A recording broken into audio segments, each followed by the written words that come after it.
Shalom, selamat pagi jemaat Tuhan. Berjumpa kembali dalam doa pagi online. Tuhanku berkuasa. Tuhan, hanya kepadamu ku dapat selalu berharap. Kau takkan pernah membiarkan ku bergumul sendirian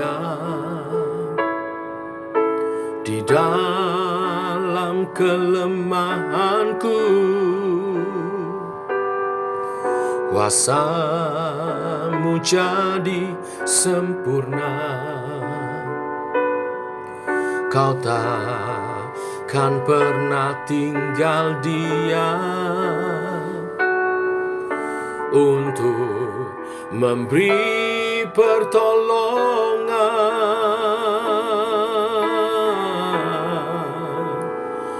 Tuhanku berkuasa untuk melakukan perkara yang besar. Dia ajaib bagiku. Tuhanku berkuasa untuk memberikan kemenangan besar di dalam hidupku.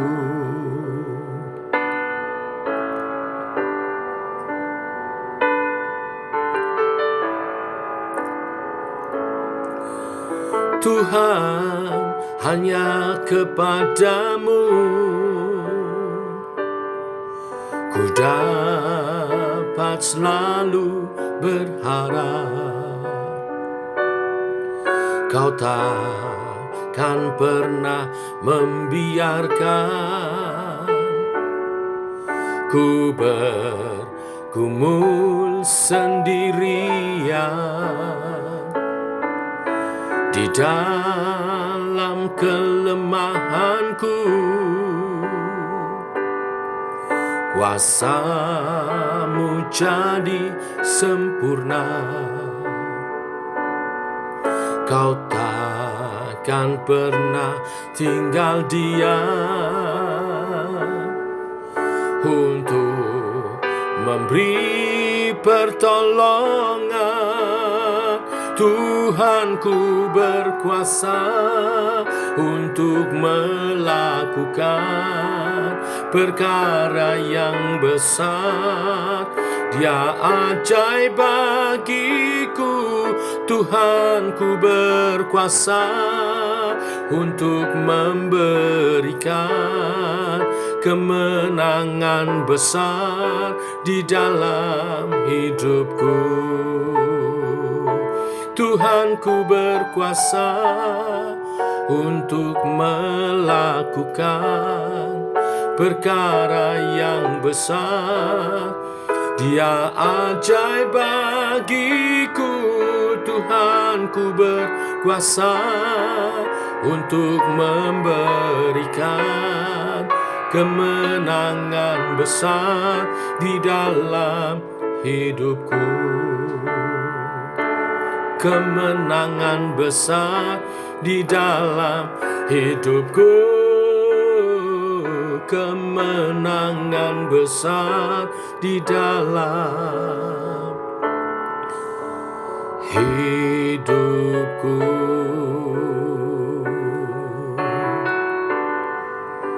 Oh, Kau berkuasa Tuhan. Kau berkuasa atas kami, atas masa depan hidup kami. Hidup kami di tangan-Mu. Oh, kami percaya Tuhan, Kau berkuasa. Haleluya.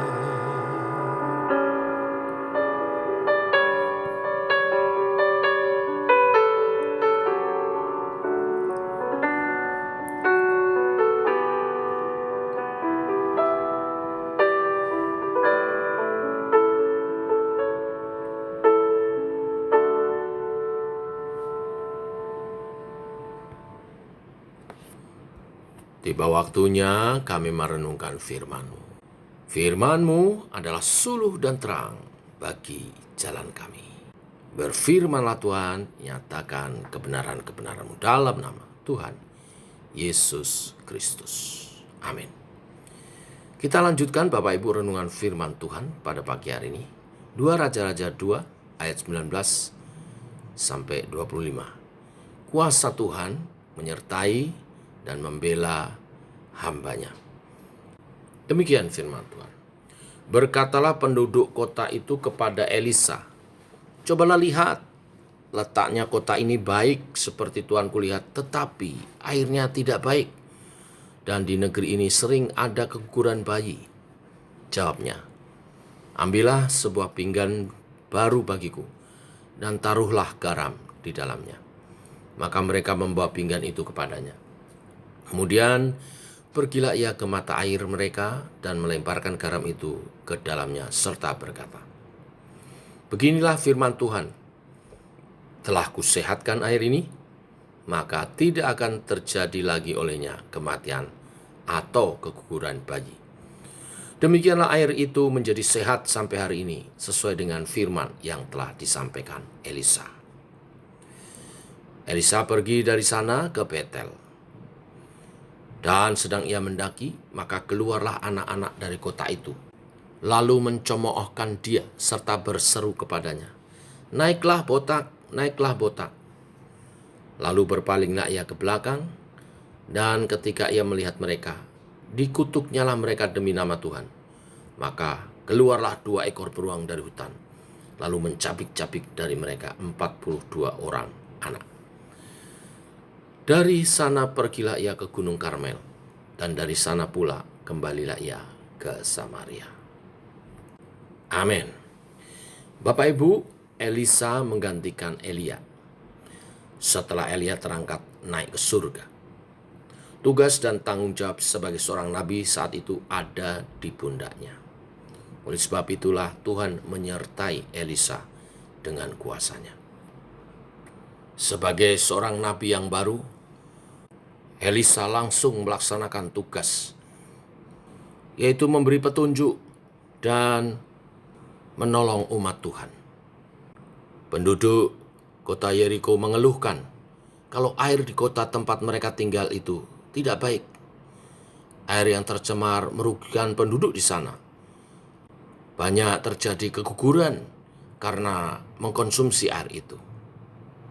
Bapak Ibu, jemaat Tuhan, seindah apapun sebuah kota atau wilayah, apabila airnya tidak baik, akan menyulitkan aktivitas penduduknya. Bahkan menyebabkan kematian seperti yang dikisahkan. Elisa tanpa ragu bertindak karena percaya Allah selalu besertanya. Ada kuasa di tangannya, kuasa Tuhan.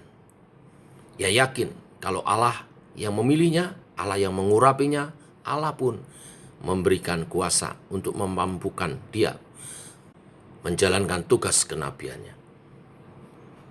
Elisa berkata, "Beginilah firman Tuhan, telah kusehatkan air ini, maka tidak akan terjadi lagi olehnya kematian atau keguguran bayi." Demikian dikisahkan, air itu menjadi sehat sampai hari ini, sesuai dengan firman yang telah disampaikan Elisa. Dalam perikop berikutnya dikisahkan Elisa pergi dari Yeriko ke Betel, dan sedang ia mendaki, maka keluarlah anak-anak dari kota itu lalu mencemooh dia serta berseru-seru kepadanya, "Naiklah botak, naiklah botak." Lalu berpalinglah Elisa, dan ketika melihat mereka, dikutuknyalah mereka demi nama Tuhan. Maka keluarlah 2 ekor beruang dari hutan lalu mencapik-capik dari mereka 42 orang anak. Bapak Ibu, sekilas kita membaca dan merasa kok ngeri banget ya apa yang dilakukan Elisa. Apakah tidak ada kasih? Bukankah yang mengolok-olok itu adalah anak-anak? Bapak Ibu, kita mesti paham konteksnya.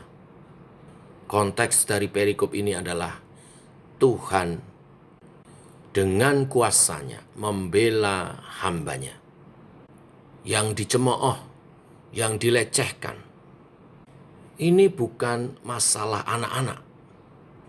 Karena zaman itu, zaman pemerintahan setelah Raja Ahab, itu zaman kedegilan, zaman orang-orang dursila, penyembah-penyembah berhala, dengan nabi-nabi Baalnya. Masyarakat menjadi sangat rusak sejak dari anak-anak. Mereka tidak bisa menghargai seorang hamba Tuhan, juga menghormati orang tua. Saya yakin Elisa juga ingin mengajar anak-anak ini tentang menghormati, maka dia mengutuknya demi nama Tuhan, sehingga keluar 2 ekor beruang dan mencapik-capik mereka. Tidak dijelaskan apakah anak-anak ini mati. Bila dicapik-capik sampai mati, artinya Elisa tahu bahwa sampai dewasa pun anak-anak ini tidak mungkin bertobat. Tetapi bila dicapik-capik hanya terluka-luka, adalah supaya diingatkan, supaya mereka belajar menghormati hamba Tuhan, supaya mereka bertobat sejak dari muda. Nah, dari perikop ini Bapak Ibu kita belajar bahwa Tuhan memberi kuasanya kepada hambanya untuk menjalankan tugasnya dan untuk menjaga kewibawaannya. Hamba Tuhan yang berwibawa adalah hamba Tuhan yang penuh kuasa Tuhan. Bukan berkuasa karena jabatannya, juga karena kayanya, atau karena relasinya, tapi karena kuasa Tuhan menyertai dia. Tetapi perikop ini juga mengajar kepada kita supaya kita mendidik anak-anak kita selagi dari kecil untuk menghormati Tuhan dan juga hamba-hambanya.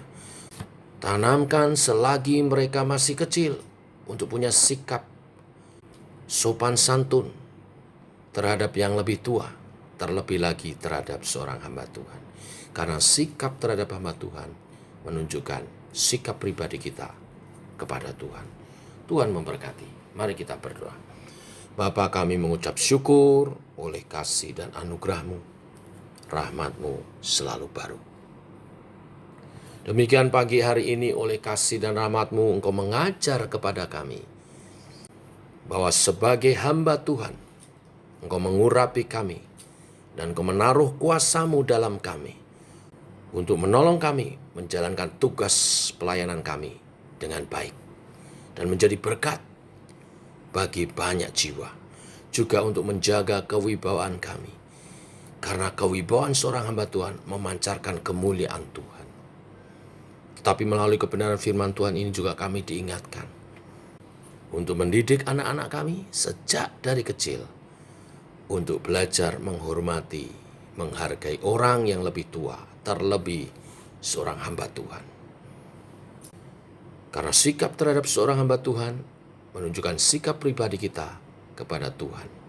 Dan bila kami menghormati Tuhan, penyertaan Tuhan dinyatakan, berkat-berkat Tuhan dicurahkan.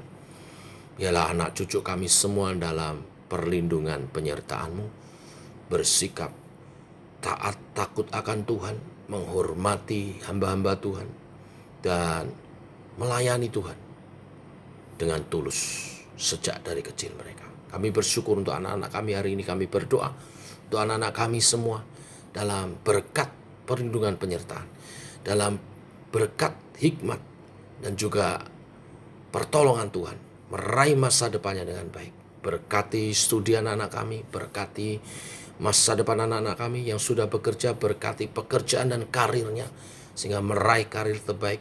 Seperti kata kebenaran firman-Mu, anak cucu kami menjadi perkasa di bumi, untuk nama Tuhan dimuliakan, untuk menjadi kesaksian bagi kerajaan Allah yang nyata di bumi melalui kehidupan kami.